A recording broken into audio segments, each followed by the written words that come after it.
C'est ça, c'est du temps. Justement, le mot-clé ici, c'est le temps. Parce qu'il y a des hauts et des bas que tu vas vivre en compétition, les résultats que tu vas obtenir, des beaux moments, des moins beaux moments.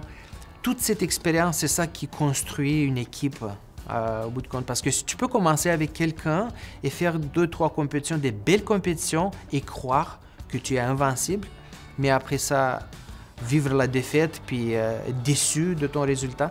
Nous, on l'a vécu et on a été et déçus, et heureux et content, accompli. On a vécu toutes je pense à date, les émotions possibles. Donc, on est mature, on a construit quelque chose que nous a pris des années. Et voilà, on est là. Les résultats commencent à être visibles et palpables par des médailles. Oui, je pense que pour moi, la performance en individuel, j'ai traversé la progression en individuel et passé par le double.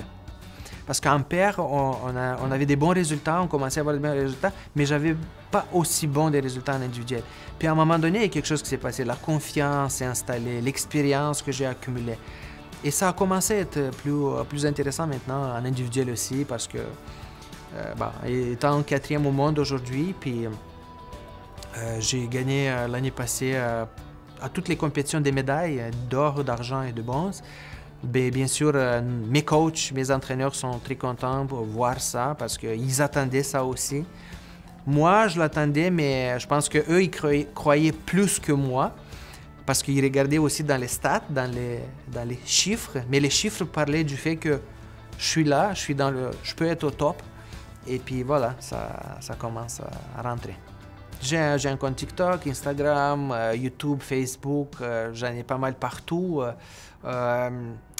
Puis j'ai décidé de faire ça. Au début, je me disais, il n'y a pas grand chose sur Internet sur Boccia. Puis ça serait bien que quelqu'un fasse, qui met du contenu de qualité pour montrer à tout le monde c'est quoi le Boccia, pour que les gens puissent facilement trouver de l'information. Mais regarder juste un match de Boccia pour quelqu'un qui n'a jamais vu le sport, ça peut être pas intéressant.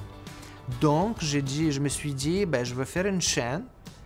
En même temps, ça va être mon portfolio. Les gens vont pouvoir aller voir c'est qui Ulan, c'est qui le joueur de Boccia.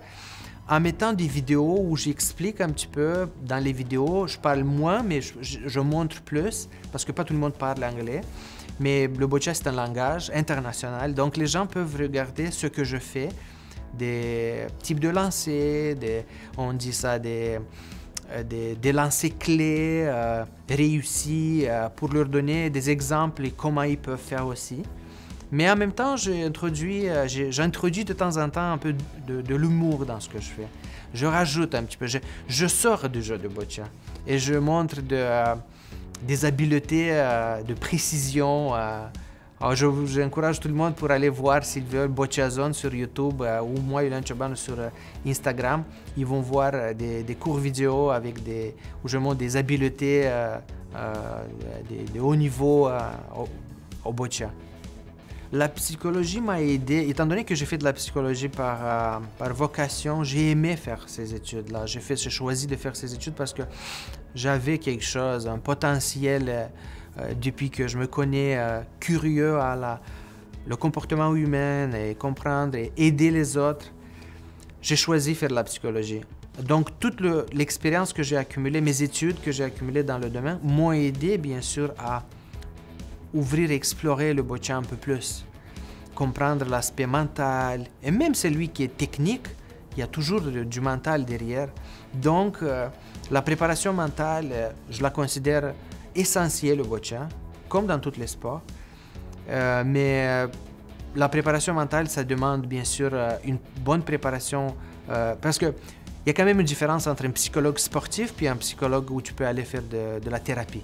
Donc, quand tu regardes, il faut que tu règles tes problèmes, on va dire, intérieurs personnels pour pouvoir se détacher et se dédier au sport, par exemple.